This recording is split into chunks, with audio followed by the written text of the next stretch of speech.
Rank है ना 46 है ना, कितना हाँ 46 ना, हाँ। तो तुम्हारा कैटेगरी क्या है, जनरल की ओबीसी? OBC OBC. तो ओबीसी आराम से तुम्हें बॉम्बे मिलेगा, तो बॉम्बे में मिलेगा और कानपुर में मिलेगा।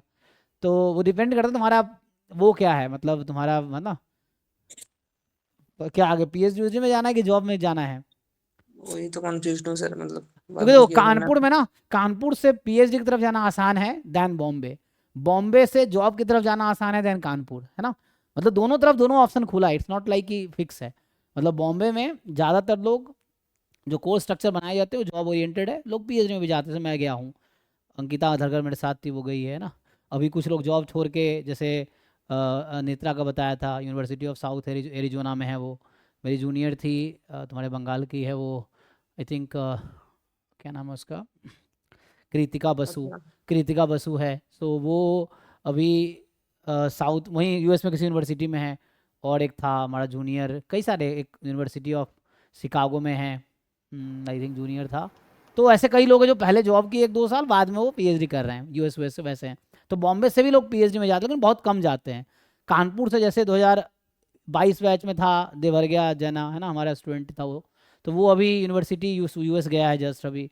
कानपुर से उसने पीएचडी किया, उसका रैंक 13 था, इसके मतलब सर बावजूद वो। मेरा ये है कि हम्म, मेरा मतलब सर बाहर जाना जो करना है सर इंडिया में करना है। बाहर नहीं जाना है, ओके। हम्म। तो है ना, जैसे कानपुर के बच्चे ना, कानपुर में कोर्स थोड़े थ्योरेटिकल है दैन बॉम्बे। मतलब कानपुर का जो teaching structure, course structure vast है, डिफिकल्ट है दैन बॉम्बे का है।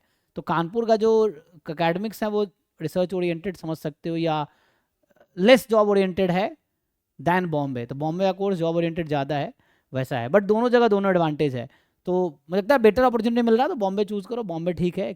तो शहर भी है, बहुत एक्सपोजर भी है, अपॉर्चुनिटी पीएचडी का भी है। तुम चाहो तो बाद में ऐसा ना हो तो बॉम्बे से एमएससी करके कानपुर से पीएचडी कर लो, तो कोई दिक्कत थोड़ी है।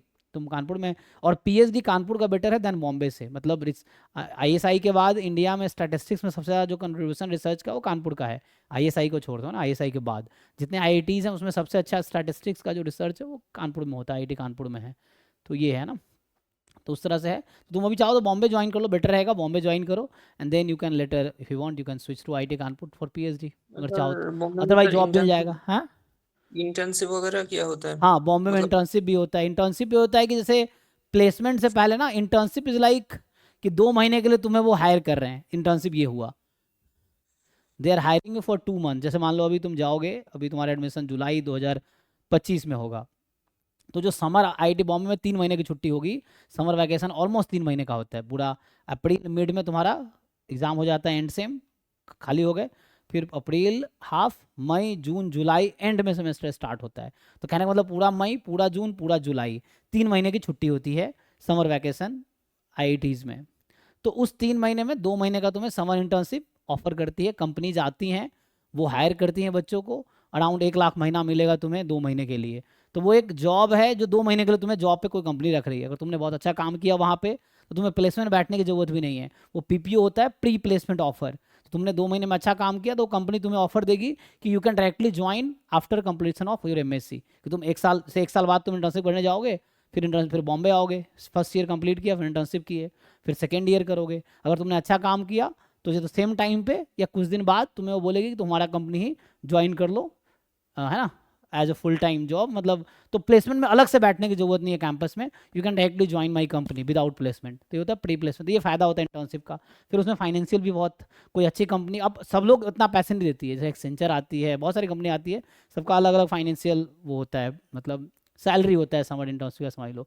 तो एक्सेंचर अराउंड 1 लाख के आसपास देती है महीने का ड्यूरिंग इंटर्नशिप। फिर प्लेसमेंट में 20-25 लाख अराउंड देता अभी होता, हमारे समय में 16-17 लाख रुपए देती थी प्लेसमेंट, अभी तो ज़्यादा ही होगा, 20 के आसपास होगा, है ना। ये है, तो कर और सकते हो। लगभग बॉम्बे का ज़्यादा मुझे लगता है इंटर्नशिप बेटर है दैन कानपुर में भी, क्योंकि मैं बॉम्बे में रहा हूँ इसलिए बॉम्बे का मुझे ज़्यादा पता है। अच्छा लगभग कितने स्टूडेंट का मतलब इंटर्नशिप वगैरह होता है। इंटर्नशिप जैसे मोर देन 50% का तो हो जाता है ना। ये है, अगर कम पैसों पे करना चाहे हो तो सबको जाएगा, जैसे जरूरी नहीं सब फाइनेंशियल असिस्टेंट देंगे। कुछ कंपनी जो 10,000 देती है महीने की, कुछ 20,000, कुछ 30,000, कुछ 1 लाख तक देती है, तो डिपेंड करता है। बट अगर तुम्हें इंटर्नशिप करना है तो कहीं ना कहीं हो जाएगा, सबका हो जाएगा। लेकिन कुछ लोग कम पैसे मिलते तो वो करते नहीं है, या अच्छी कंपनी नहीं मिलता तो करते ही नहीं है। अगर करना चाहे तो कहीं ना कहीं हो ही जाएगा। प्लेसमेंट भी सेम है, अगर तुम 8-10 लाख का जॉब लेना चाहो तो ईजिली हो ही जाएगा प्लेसमेंट। कुछ लोग होता नहीं, उतने कम में नहीं करेंगे तो फिर वो करते नहीं है। अदरवाइज अगर करना चाहो तो कहीं ना कहीं इंटर्नशिप लग ही जाता है, ये है। हाँ, और सर स्कॉलरशिप का बोल दीजिए, मतलब क्या क्या स्कॉलरशिप रहता है? हाँ, स्कॉलर अभी तो मुझे इतना ही पता, मैं जब था मैं भी ओबीसी कैटेगरी का हूँ, तो एमसीएम मिलता था, वही 4-5 हज़ार रुपये महीने का मिलता है, यही है। बाकी जो है अभी तक तो यही मुझे लग रहा है, इतना ही वहाँ है, बहुत कुछ अलग से तो कुछ मुझे आइडिया नहीं है। बाकी तुम वहाँ पे जैसे उनका एलुमनी सेल है, उसमें तुम फाइनेंशियल असिस्टेंट के लिए अप्लाई कर सकते हो, तो वो कुछ सपोर्ट कर सकते हैं तुम्हें। जो एलुमनी लोग होते हैं ना, तो वो फाइनेंशियली हेल्प करते हैं। तो वैसा कुछ है, ऐसे डायरेक्ट स्कॉलरशिप का मुझे तो एमसीएम का ही मुझे पता है अभी बस, या और भी हाँ होगा मतलब जो कि सर मुझे पता नहीं है। मेरा सर मतलब इंस्पायर्ड अभी चालू नहीं है, तो मतलब एमसीएम और अगर सर अगर कोई एनएसपी के लिए अप्लाई करे तो दोनों एक साथ मिलता है, या फिर एमसीएम मिल रहा है तो इंस्पायर्ड मतलब क्या नहीं बोलते नहीं, हैं अच्छा कोई एक ही एनएसपी कौन मिलेगा। मिलेगा? ये रूल होता है कि तुम्हें फेलोशिप कोई एक ही मिलेगा। तो अगर तुम्हारे पास 2 फेलोशिप है, तुम्हें एक ही एक्सेप्ट करना होगा, है ना, एक ही कोई मिलेगा। तो इंस्पायर अगर मिल जाता है तो बाकी नहीं मिलेगी, या बाकी लेते हो तो इंस्पायर तुम्हें नहीं देंगे वो, ये है। तो कोई एक ही अच्छा फेलोशिप तुम्हें मिलेगा। हाँ, और एक मतलब एमएस मतलब क्या बोलते हैं एमसीएम एमसीएम स्कॉलरशिप मतलब कौन कौन अप्लाई करेगा, मतलब एलिजिबिलिटी क्या है और कितने परसेंट को मिलता है?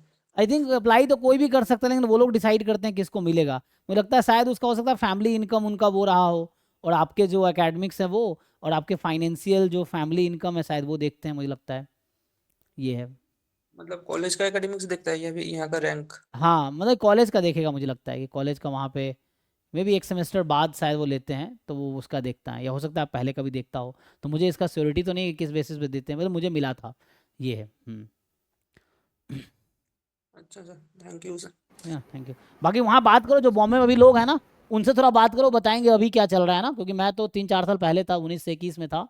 तो हाँ अभी जो सर, लोग हैं ठीक है उनसे सर, बात देखिए करो। मेरा कॉन्टेक्ट दे देना सर, मतलब हाँ, कुछ नंबर भेज तो। दूंगा मैं, बात करना। सुभाजीत बॉम्बे में ही है, जो हमारा डाउट फैकल्टी थे ना, तो सुभाजीत अभी आईआईटी बॉम्बे में सेकेंड ईयर में है, तो उससे तुम बात कर सकते हो, सुभाजीत है। और है ना, तो वो और लोगों का नंबर दे देगा, या मैं ही दे दूंगा, है ना, ये है। तो सुभाजीत से बात करो, वो बॉम्बे में ही है, अभी भी है, सेकेंड ईयर में है अभी। ठीक है, थैंक यू।